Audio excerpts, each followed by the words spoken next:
الحق الله ونبي الله وإنه كان إنسان ذلك الحق الله وحكمة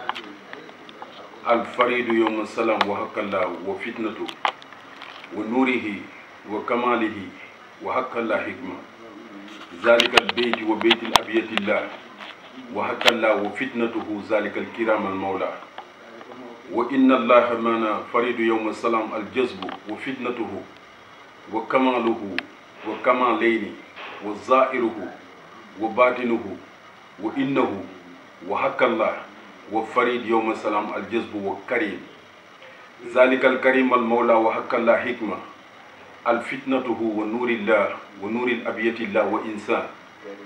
ذلك الإنسان الله وحق الله حكمة الفتنته وعارفين بالله ومعرفة بالله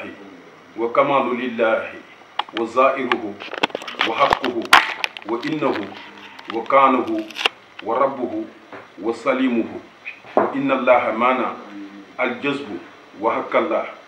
ونبي الله سمي الله لمن حميد إن الله معنا الجذب وحكمته وكريمه وكريم المولى وزائره وفتحه وكان الله كان رسول وبيت الأبية الله ونور الله وإنسان الله زائره وحقه وكماله ورسوله وبيت الأبية الله إنه كان إنسان ذلك الفريد اليوم جذب ذلك الفريد اليوم جذب وجذب الحق الحكمة ذلك المعرفة حق الحكمة المعرفة بالله ومعرفة لله وعلم الله وعلم الزائر وعلم الحق وحقيقة الحكمة وفريد اليوم السلام ما شاء الله. Au nom de la sincérité de la divinité de Dieu, je détermine la conspiration de l'existence de la connaissance de Dieu par 3 thèmes. Le premier thème, c'est l'existence de la connaissance de Dieu par le parfait. Le deuxième thème, c'est l'existence de la conscience divine par le parfait. Le troisième thème, c'est l'existence de la coexistence existentialiste. Ça veut dire quoi? Que moi je parle un français spirituel et non un français franchisé. Je parle du développement de la conspiration de l'état des consciences et non de la développe. C'est ça. Ce que veut dire quoi? Le développement de la conscience n'existe pas. Il existe que la développe. Ça veut dire quoi? Développer un thème ne veut pas dire dévoiler un thème. Dire un thème ne veut pas dire faire exister un thème. Et faire exister un thème ne veut pas dire faire la graduation de l'esprit. La graduation de l'esprit, c'est l'existence de la connaissance d'Allah, le Christ, Moïse, Abraham, ainsi de suite, ainsi de suite. C'est ça la conspiration. C'est ça l'existence de la volonté de Dieu. Et c'est ça la connaissance d'Allah subhanahu wa ta'ala. Dieu dit, wa kana Allah kana bayti, wa kana rasul wa hakalla hikma al fitnatuhu, wa nurihi wa nuril abiyatillah innahu kana insan, wa insan Allah al hakalla wa nabiy Allah sami Allah liman hamid, zalika al ilmu al yaqin, wa ilma al yaqin, wa haqqa al yaqin, wa ma'rifatu haqqa al hikma, al innahu kana nur wa jazbu, zalika al kiram al mawla wa innahu kana nur. ذلك الفيد وإنه كان نور ذلك البيت وإنه كان نور البيت الأبية الله وإنه كان نور ذلك الفريد الحكمة الحقيقة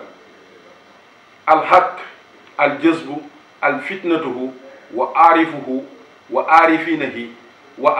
بالله ومعرفة بالله وعلم اليقين وزرق اليقين وبيت اليقين وكان الله كان رسول البيت الله وبيت الأبية النور إنه كان إنسان الحق وحقيقة المعرفة حق الحكمة ومعرفة حق الله ولا إله إلا الله حق الله وإنسان ذلك الإنسان وإنسان الله العلم الاسم جلال وحق الله العلم واسمه وحق الله العلم وإنه وكان الله وكان رسول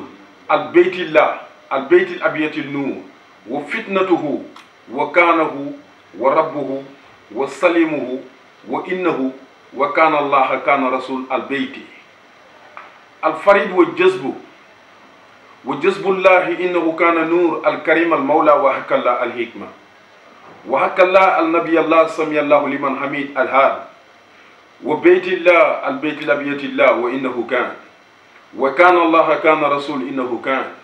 وكان الله لا إله إلا الله وحده لا شريك له له الملك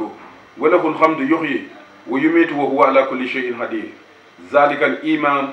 ذلك الإسلام ذلك الإحسان ذلك الإرجه لا ترجعون وحق الله المعرفة ذلك الحق الحقيقة الحكمة ونفس الله وبيت الأبية الله وكرام المولى إنه كان وكان الله كان رسول إنه كان وفتنته إنه كان وكان البيت كان رسول إنه كان وكان رسول كان الله كان إنه كان الله وكان الحق الله ذلك الفيد الجذب وإنه وكانه وربه وسليمه إنه كان ذلك البرهام وإنه كان وبرهام إنه كان باي ذلك الحق وإنه كان نعم دار ذلك الحق وإنه كان برم توبا ذلك الحق وإنه كان مام شيخ إبراهيم فال باب المريدين ذلك الحق وإنه كان الإمام المهدي إنه كان وإنه كان إسا روح الله سيدنا وحكى الله الفتنته إنه كان وكان البيت كان رسول كان الله ومحمد لمن جاي مبور فانصر لنا إنه كان وكان الله كان رسول إنه كان والسنگ بن جاي حق الله حكمة إنه كان البيت وحق الله ورسول الله وفتي وتال إنه كان شيخ عمر الفتي وبيت الله وبيت الأبية الله النور ذلك الكرام المولى وحق الله حكمة ذلك الباب كرسي وحق الله حكمة إنه وإن الله كان رسول وكان البيت إنه كان وكان الله كان رسول إنه كان اليوم الفتح الجذب وكان الله كان البيت ذلك الحقيقة الحكمة الفراد ويوم السلام ما شاء الله الجذب الحق وحقيقة ذلك الكرام ما شاء الله